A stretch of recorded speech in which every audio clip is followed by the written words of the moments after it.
Please like and subscribe, and feel free to leave a comment. I read all of the comments. And now, let's get on with the show.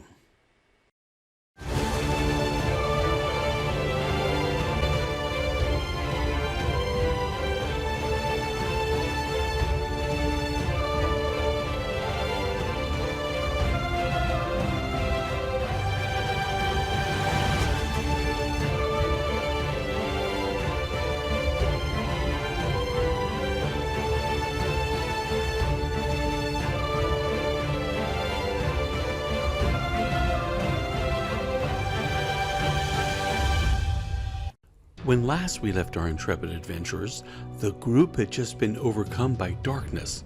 The lights come back up and the darkness disappears, and there's a woman standing amongst them. The woman introduces herself as Van der Sea. She appears to be a Manthuthian woman of true blood. Her skin is almost transparent. The party quizzes her about where she came from. She relates to them that her and a servant got separated from a caravan. They took refuge here in the catacombs of the Blister, and she hasn't seen the servant in several days. Most of the party doesn't believe her, but they take her as harmless. They debate whether they should open more doors or go deeper into the dungeon, or leave. Dercea says that she wants to leave. The party decides they'll take her back to the surface and put her in the care of the military unit. As they entered the last part of the tunnels near the exit, Dercea suddenly twists her ankle and begs to be carried. Jogvok Mercy offers a spell to heal the damage, but Dercea says he just wants to put his hands on her. She can see his lustful thoughts. She refuses. Brock picks her up and carries her until they're back outside. He drops her once, which elicits very unladylike curses from Dercea. After briefing the military about what they saw, they decide they're going to head back to Mountain Vale. On the way, Dercea regains the use of her ankle and walks like the rest of the party. They arrive about 5 in the evening, and Maug, Serif's wife, has the servants rustle up some food. Maug says that since Dercea is obviously highborn, she can have one of the spare rooms. Servants struggle getting her luggage up the stairs and into a room. In the middle of the meal, Garu and Finn excuse themselves and go out the front door. They quietly come around back and take the servants' stairs and enter the room given to Dercea. Finn says there's something going on with her, but he's not sure what it is, and he's not sure if it's good. They go through some of her things. They find a scroll that neither of them can read, and a small velvet bag that has something tiny in it moving around when touched, but the bag doesn't seem to have an opening. They take these 2 pieces that they found and leave by the servants' back staircase. It's getting late. All the other characters go their separate ways. Serif, Esnith go drinking.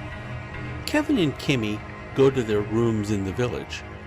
Brock goes outside to practice for his duel, and Jogvok Mercy hangs out with a couple of the Red Hats outside the manor. Garu and Finn go to find the local priest. It's very late when they knock on the priest's door.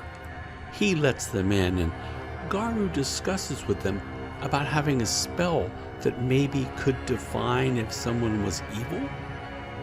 The priest tells them that he'll only throw that spell if the Anvok, Serif, asks him to. Finn and Garu tell the priest to prepare to throw the spell, and they head to the tavern to go get Serif. They make their way to the tavern, but they can't find Serif. A partially drunk Esnith mentions that he went to use the privy in the back room. Garu hangs around outside the privy for a while, but gives up after receiving dirty looks from the men going in and coming out. Fion and Garu decide to go back to the priest and tell him that they'll come back for him in the morning. Kimmy and Kevin are having a wonderful night discussing all things Manthusian. They probably discussed that they had culture and discussing things when the humans were swinging through the trees. Kimmy defers to Kevin and lets him sleep on the bed while she sleeps on the floor. Mercy tries to go to sleep, but he can't, so he ends up going back out front of the manor and has a long discussion about where the Red Hats came from. They tell him the sad tale that Maug was almost past prime marrying age, so her father had to find a match for her quick. That's how they ended up in Mountain Vale. However, they point out that Mountain Vale is pretty much like their village at home in the Second Kingdom, so it's not too strange. The Second Kingdomers do warn Mercy to watch out for the elf Garu.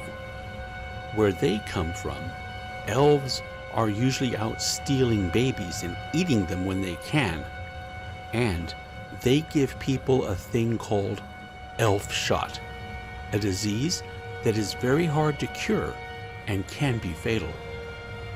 They instruct the priest on how to make a fang with their fingers curled up and spitting on their hand. It's a way to ward off elf shot. But suddenly, a blood-curdling scream comes from the second floor of the manor,